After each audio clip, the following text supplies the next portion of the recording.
The last few tutorials, we've been looking at the object inside another object scenario.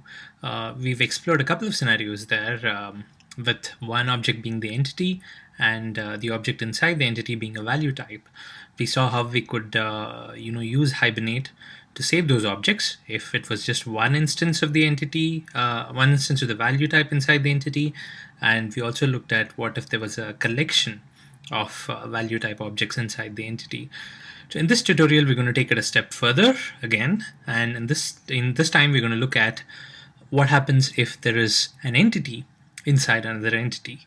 So this is what we've done so far. We have a user details entity.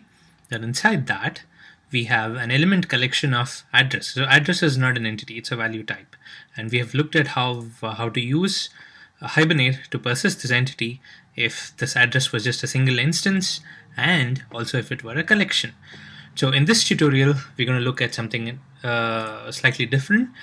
It's very similar to what we have done for value types, but there are a few differences, so we'll have to make a note of that. So the first thing that we're going to see is an entity inside another entity. There's going to be just one instance, and it'll just be one entity inside another entity. And what we're going to look at in this tutorial is a one-to-one mapping. So this is the one-to-one mapping is a very common term that we use when we are designing databases. We look at relationships between tables, and we see what kind of relationship it is. We have one-to-one, one-to-many, many-to-one, which is actually an inverse of one-to-many, and of course the third one is many-to-many. So in this scenario, we're going to look at one-to-one. Now, let me just remove the address portion here because we want to keep things simple. We have a user details class, and it has only two properties. One is the username, and one is the user ID. The user ID is auto-generated value because I've given this generated value annotation here, and the username is populated by the code. So I will also remove some code from the main method here, which instantiates the address. So the main method is a simple user details declaration, setting the first name, and then using Hibernate to save this this object that we have here. Now I'll create one more entity class, and I'll have a one-to-one mapping between the user details and that entity class. I'll just take a simple example. I'll just have say a vehicle class, and we'll have a one-to-one mapping between this user object here and the vehicle object. We'll assume for now that we live in a world where one person can own only one vehicle, and we'll see how we can expand on having a one-to-many relationship later. But for this tutorial, we'll have a one-to-one mapping between user and vehicle. Now, let me save these here. Okay, now I'll go ahead and create a new model class. So that's nothing but a simple class in the GTO package. I'll call this vehicle. Finish, and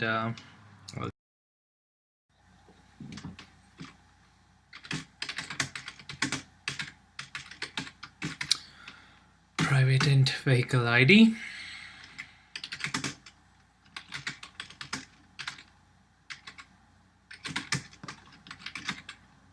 and a string vehicle name. Again, we'll keep this simple, just like we had an ID and a name for a user. We'll have an ID and a name for the vehicle as well. So now I'll generate the getters and setters for these two. Okay, now in order to make this, let me move this back up here. Okay, so in order to make this as an entity, I need to have an entity annotation here. At entity, again, this is same as what we did for the user details. So the add entity tells that this class is an entity class, and then on top of the ID, I will have a at ID And I'll also have add generated value so that Hibernate will generate the primary key for us. So I'll import these annotations from javax.persistence. Okay, now that we have the entity class here, one more thing we need to do is to go to the hibernate.cfg.xml, and here we have the list of entity classes, so we need to add this vehicle entity class here as well. So I'll create a new mapping here, and we need to tell Hibernate that even this is an entity class that it needs to look at and persist. So I'll save this. Now we have this new entity class, and we have marked it as an entity class in Hibernate XML as well. So here I can instantiate this new entity class. So I can say vehicle equals new vehicle. Now I'll import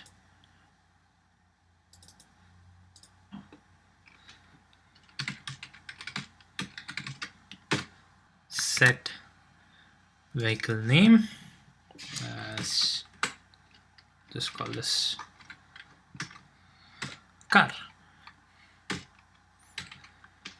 Okay, so now I can save this vehicle object also. So just like I do a session.save of user, I'll do a session.save of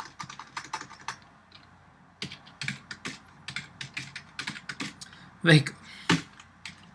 Now, so far, I have not done any mapping here. Vehicle is an independent object.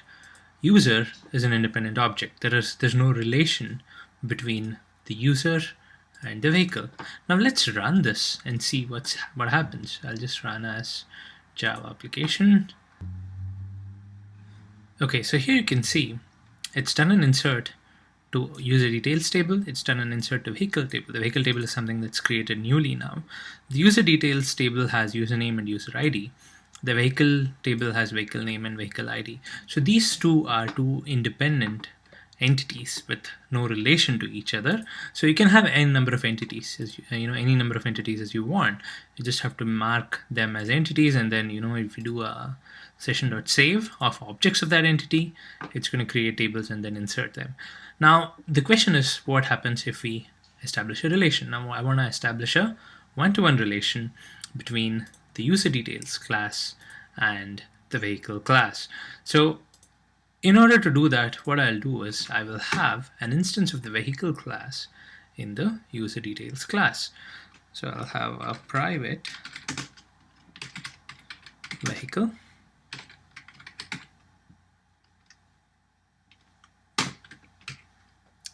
and I'll create getters and setters for these.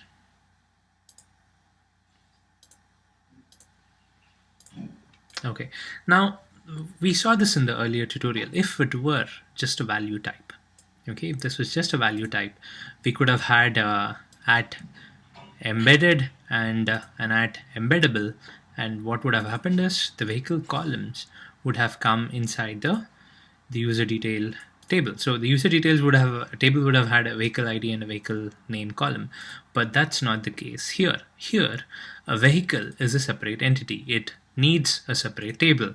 Now, obviously, we will have to have a mapping between the user details and the vehicle table.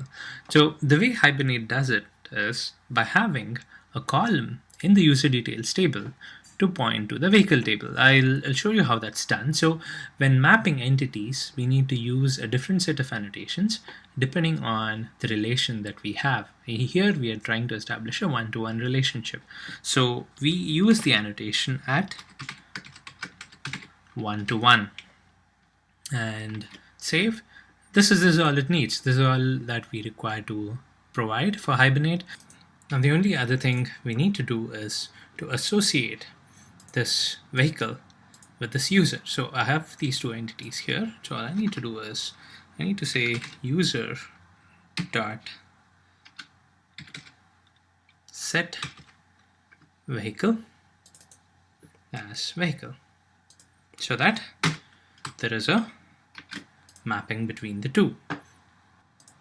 Now what happens if we run this?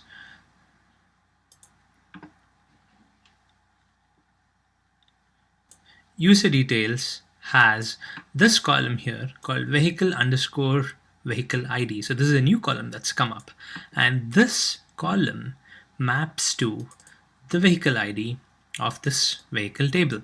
So what's happening is it's inserting the user record into the user details table, it's inserting the vehicle record to the vehicle table, but now what it's actually doing is in the user details table it has a reference to the vehicle ID here, and whatever record, whatever primary key it has generated for this vehicle ID, it will insert over here.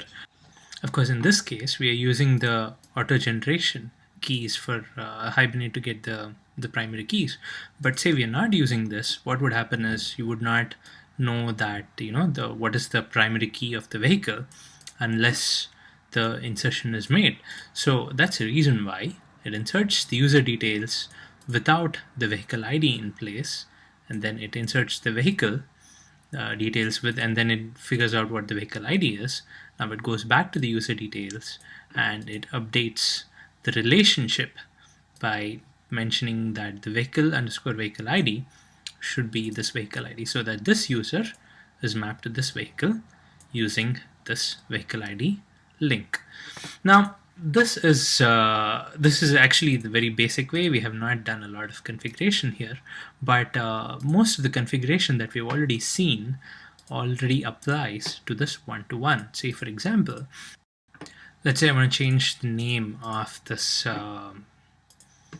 this column. Instead of vehicle underscore vehicle ID, I want to make this just vehicle underscore ID, say. So I would use that join column and name equals, I would pass the name here vehicle underscore ID. Now if I save and run this, there you see vehicle underscore ID is what is the the link here. So I'm controlling what the join column should be so that it's at a it's using a more readable format.